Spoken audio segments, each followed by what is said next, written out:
Welcome to the Central Florida Gardening Show. Right, welcome back to the Central Florida Gardening Show. Today we are transplanting a Moringa oleifera into the front yard from a planter in the backyard.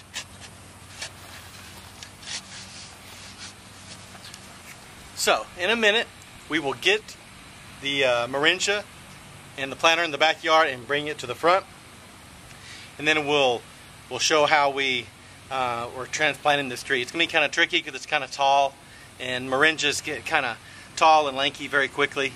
So we'll show you in a minute. So before we transplant the Moringa into the ground, we're going to fill some of the hole.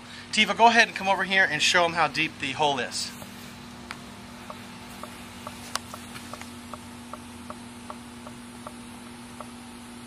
So we're going to fill some of this hole with coconut fiber. And this is, you can get this at a lot of places, but I got this on hanging moss from these great guys in Urban Sunshine on hanging moss. And this Cocotech, you get almost 11 pounds of it. And you can continue to cut and use this coconut fiber in all your substrates for your soils. What it really does is it keeps the moisture at the root zone. And so here in Florida, because of this sand, I mean, everything here is like a beach.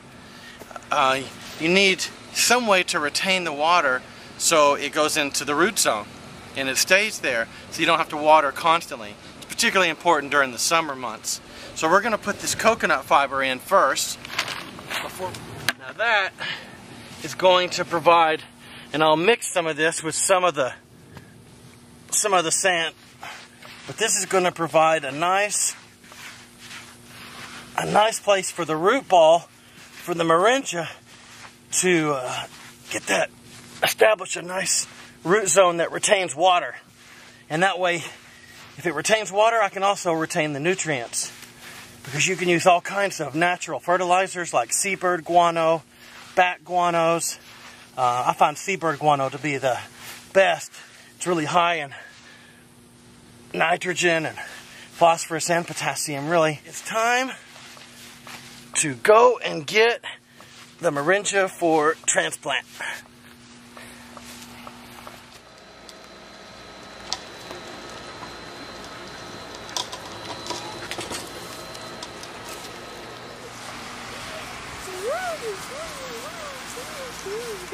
There we go. Almost. Julia, stop that. Hi. I like my little... Hey, me, Tiva video today on the Central Florida Garden. So, all this plant is edible. Everything on it is edible. We have two over here, too. The same plant. All this stuff is edible. It's time to try one. Mmm, good too. Tiva in this.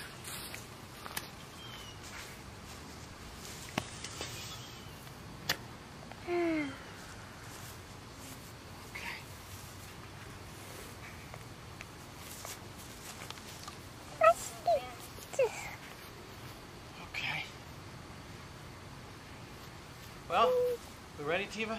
Yep. Why don't we gently lay it down?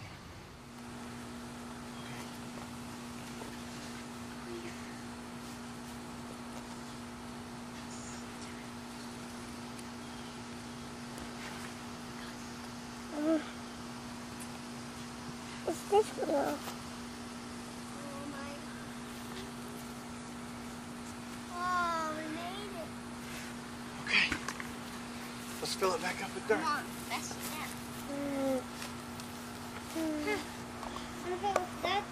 Okay, so we have the Moringa in the hole, and this is a bunch of stuff from my our compost barrel.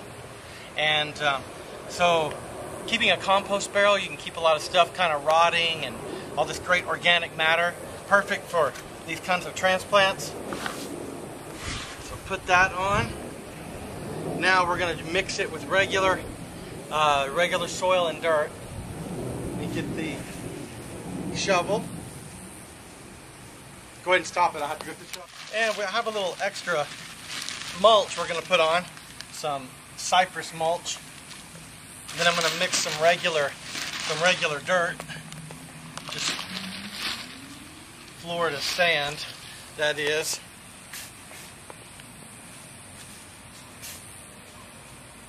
We just want to make sure you have lots and lots of organic matter. All right, Julia, look at the camera. Come here. We have successfully transplanted our Moringa oleifera. Come back and see us. And the Central Florida flowers. The Moringa oleifera tree or Oleifera tree is sometimes called the drumstick tree. The reason being is if you look at the young seed pods, I'll show you a photograph. They're kind of like this, like little drumsticks. They look kind of like okra, and they're cooked that way in many countries and in Africa. Here's an Asian dish using the Moringa drumsticks. Vitamin A, calcium, potassium, proteins, vitamin C. A lot of research that's being done into things like the seeds. The seeds can be used to actually purify water. The roots can be eaten sort of like horseradish. It's sometimes called the miracle tree because almost every piece of the Moringa tree is edible. There's some great places that are on the web to learn more about Moringa, as well as to purchase Moringa seeds and products like Moringa leaf powder. One of these is ilovemoringa.com. Great site, affordable prices on the seeds and the powders, and they also harvest and sell pods. And so check out I Love Moringa.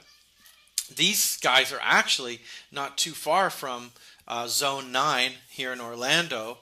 And Zone 9 and Zone 10, Moringa love these growing zones. They actually like the sandy, subtropical. They'll also grow in almost desert conditions. It's a very adaptable plant. It's you know, they don't even like rich soil. They like, you know, poor soils. So check out ilovemoringa.com though. They have some great products, and you can explore some of the things that they have on their site. Neat thing also about I Love Moringa is they're not too far from Orlando, down in Bradenton, south of Tampa. Also, another great one is Moringa Farms, and they're out of California. Let's see, I think it was Sherman Oaks, California.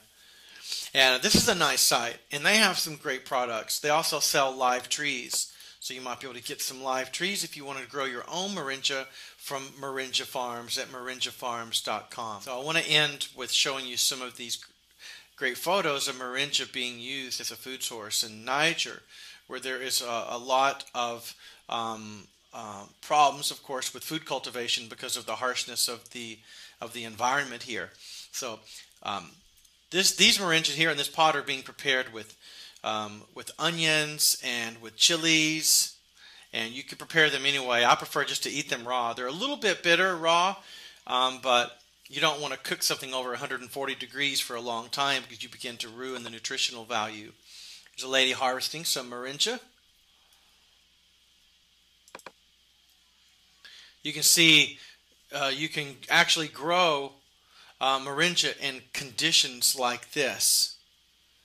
And when you're talking about 18 million people, you know, facing, you know, starvation and droughts, and Moringa could be a miracle tree that could help our entire planet with you know, to curb hunger.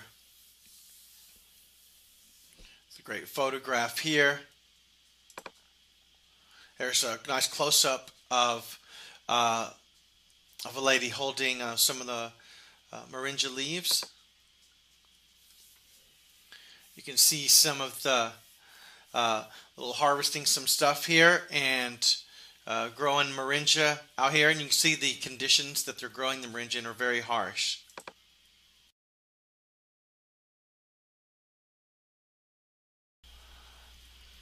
He's just explaining some stuff about the Moringa tree. Getting ready for go give the tree some water. So hopefully you've learned a little bit about Moringa and maybe possibly some places to get some if you'd like to try growing these. Thanks for